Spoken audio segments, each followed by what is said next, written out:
Hello viewers, hope all of you are well. I will make this video for you to set up BIOS on Lenovo ThinkCentre M83 and explain UEFI and Legacy. For that, we need a bootable pen drive for install Windows and insert into the USB port.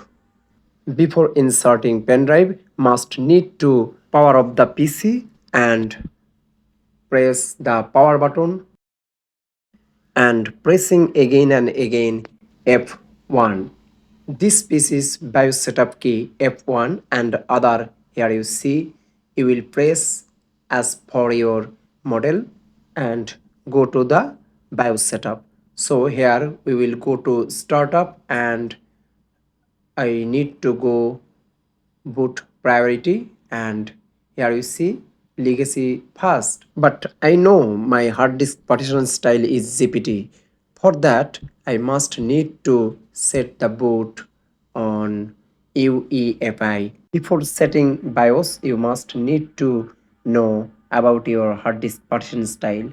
Here you see my hard disk partition style is GPT. For that I will select UEFI first and enter. Otherwise it will not install the Windows. Here you see the sequence SSD partition style GPT BIOS setup UEFI, and when you will install Windows you must need to select UEFI pen drive and install Windows. You see here UEFI select and F10 and enter.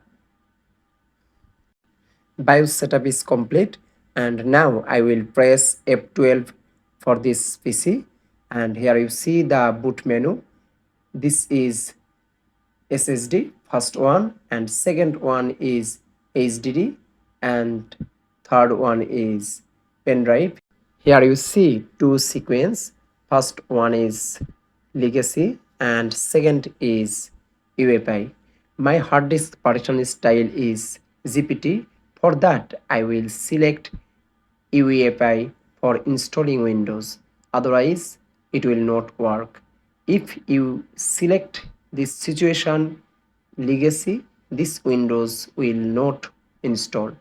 So I will select UEFI and install Windows. Otherwise not installed.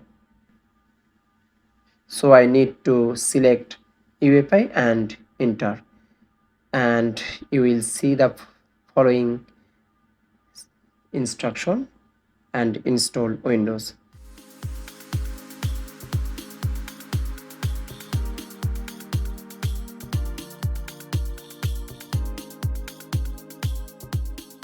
Thank you so much for watching this video. If you have benefited from this video, please don't forget to subscribe this channel. Thank you.